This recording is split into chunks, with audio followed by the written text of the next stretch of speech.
मेरे प्रिय मित्रों, नमस्कार।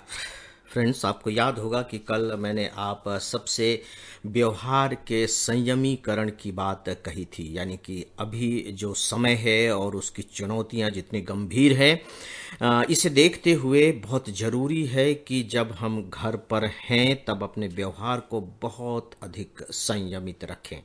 हमारे यहाँ कहावत है कि जहाँ चार बर्तन होंगे वहाँ खटका होगा ही। चार बर्तन रखे हुए हैं तो जब वो आपस में टकराएंगे तो आवाज होगी ही। बिल्कुल ठीक यही स्थिति हमारे परिवार में भी होती है। अभी सब के सब बर्तन एक ही टोकरी में रखे हुए हैं। अदरवाइज तो होता ये था कि कोई बर्तन बाजार गया हुआ है, कोई बर्तन नौकरी करने गया हुआ है, कोई बर्तन दुकान में है, कोई बर्तन पढ़ने गया हुआ है, लेकिन अभी सारे बर्तन एक ही टोकरी में हैं। वो टोकरी बड़ी भी हो सकती है, वो टोकरी छोटी भी हो सकती है। और यदि हम भारतीय संदर्भ में बात करें तो यह पक्का है कि ज़्यादातर जो टोकरियां हैं वो छोटी हैं।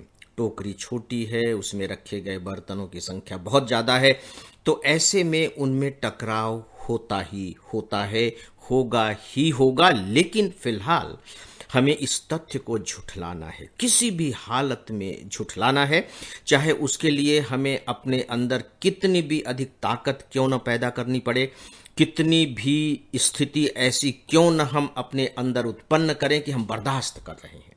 ठीक है, कुछ समय के लिए आप मान लीजिए कि आप दूसरों को बर्दाश्त कर रहे हैं। मुझे लगता है कि ये जो बर्दाश्त करने की क्षमता है, ये सही मायने में एक बहुत बड़ी साधना है। शरीर के दृष्टि से भी, आत्मा की दृष्टि से भी, मस्तिष्क की दृष्टि से भी और व्यवहार की दृष्टि से भी। हमारे यहां उपवास रखने की बात कही गई है। उपवास जिसे अब हम लोगों ने व्रत शब्द में कन्वर्ट कर दिया है, लेकिन जो सही शब्द है, जो प्यारा शब्द है, वह है उपवास। उपवास, उप का मतलब है निकट, वास का मतलब है बैठना, किसी के निकट बैठना।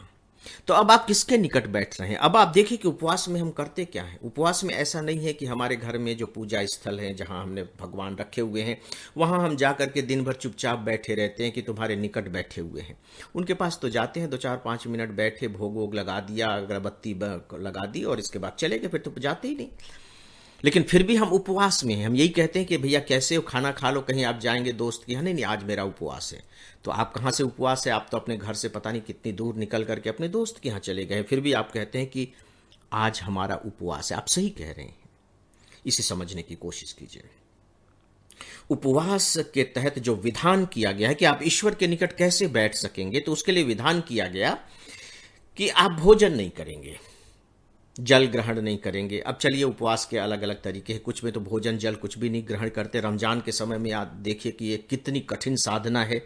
छठ का व्रत देखिए हमारे यहाँ कितना कठिन है। तो ये सब इस तरीके के हैं कि आप अन्न जल कुछ भी ग्रहण नहीं कर रहे हैं, सूर्योदय से लेकर सूर्यास्त तक। सोच करके देखिए कि आप अन्न जल कुछ भी ग्रहण नहीं कर रहे हैं, अनुभव होगा आपको। उस समय आपके अंदर क्या होता है? भूख लगी हुई है, प्यास लग रही है, पानी की एक घूंट मिल जाए तो जिंदगी बच जाए ऐसा लगता है। पेट में जलन हो रही है, भूख के कारण जो गैस है वो दिमाग में चढ़ रही है, झल्लाहट है, चिड़चिड़ाहट है, गुस्सा बढ़ रहा है। अब आपको इसे बर्दाश्त करना है क्योंकि आपका उपवास है, आप ईश्वर के निकट बैठे हैं।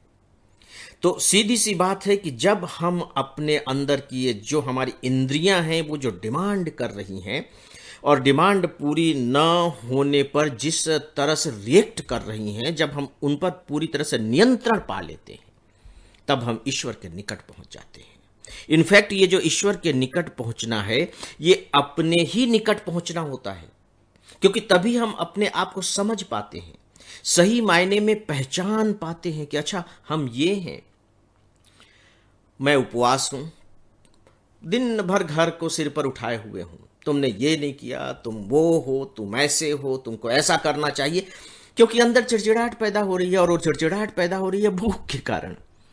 तो ये उपवास नहीं है, यह तो एक प्रकार से ईश्वर के और भी दूर चले जाना है। ईश्वर से हम और भी दूर चले जा रहे हैं, क्योंकि अंदर से हम झलझला रहे हैं, चिड़चिड़ा रहे हैं, गुस्से से भरे हुए हैं, उसे निकाल रहे हैं, दूसरों को अपशब्द कह रहे हैं, कुछ भी वाक्य कह रहे हैं, और पूरा घर परेशान है कि भैया ये तो उपवास न रखें तो ज़्यादा अच्छा है, लेकिन उनसे कहे कौन। तो दोस्तों, ये जो उपवास की हमारे यहाँ जो परंपरा रखी गई, जो विधि तैयार की गई, इसे समझने की कोशिश कीजिए। स्वयं के व्यवहार पर नियंत्रण रखने की एक प्रणाली। और मुझे लगता है कि अभी वह वक्त आ गया है जबकि हम इस प्रणाली का भरपूर इस्तेमाल करें। दोस्तों, मैं अंडरलाइन कर रहा हूं, भरपूर इस्तेमाल करें। चाहे जो हो जाए, जैसा भी हो जाए, आप अपना टेम्पर लूज बिल्कुल भी न करें। और बिना उपवास रखे ही आप खा रहे हैं, पी रहे हैं, सब कुछ कर रहे हैं। और यदि आपका अपनी इंद्रियों पर नियंत्रण है, अपने क्रोध, अपने गुस्सा, अपने इच्छा पर आपका कंट्रोल है, तो मान करके चलिए कि आप उपवास ही रखे हुए हैं। ये मत समझिए कि उपवास रखने के लिए भोजन छोड़ देना अनिवार्य होता है। नॉट एट ऑल, वह तो केवल एक तरीका भर है। और मुझे लगता है कि मेरी इस बात पर आप सब बहुत गंभीरता से विचार करेंगे दोस्तों, और विचार करने के बाद कम से कम कुछ वक्त के लिए तो इसे आप सब जरूर अपने ऊपर अप्लाई करेंगे। नमस्कार।